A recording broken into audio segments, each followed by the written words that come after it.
old in one day. And what's more, our white dentist believed that Indians only felt half as much pain as white people did, so he only gave us half the Novocaine. What a bastard, huh? Indian Health Service also funded eyeglass purchases only once a year and offered one style, those ugly, thick, black plastic ones. My brain damage left me nearsighted in one eye and farsighted in the other. So my ugly glasses were all lopsided because my eyes were so lopsided.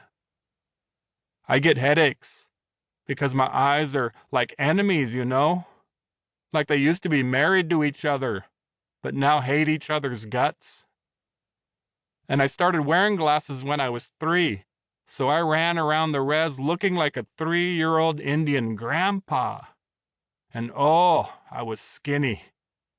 I'd turn sideways and disappear. But my hands and feet were huge. My feet were a size 11 in 3rd grade.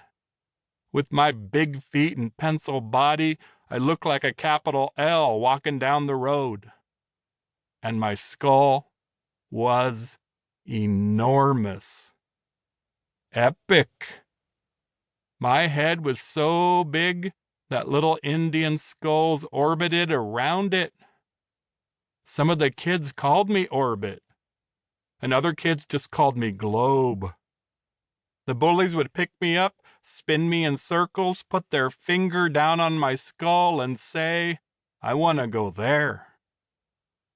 So obviously, I looked goofy on the outside, but it was the inside stuff that was the worst.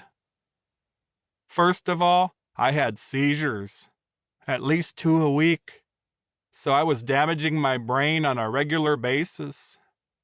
But the thing is, I was having those seizures because I already had brain damage. So I was reopening wounds each time I seized.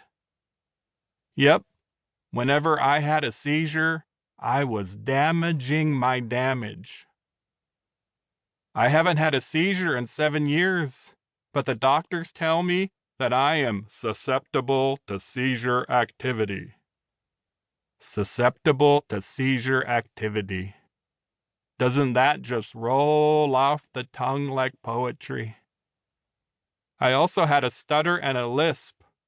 Or maybe I should say I had a stutter and a lisp. You wouldn't think there is anything life-threatening about speech impediments, but let me tell you, there is nothing more dangerous than being a kid with a stutter and a lisp.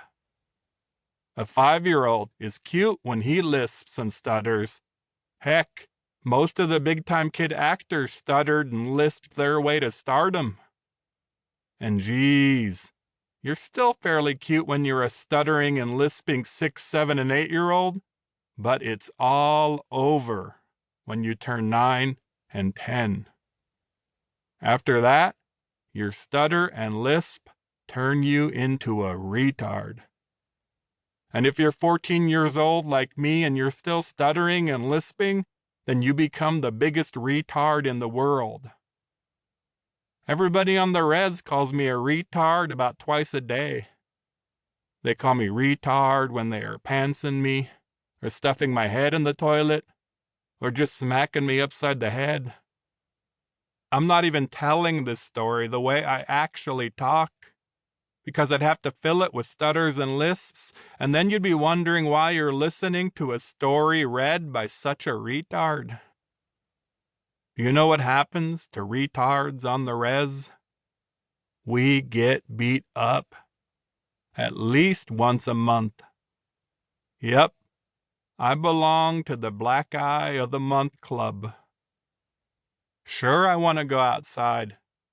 Every kid wants to go outside, but it's safer to stay at home.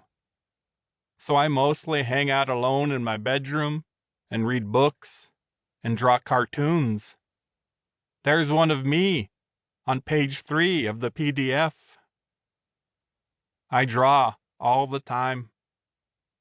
I draw cartoons of my mother and father, my sister.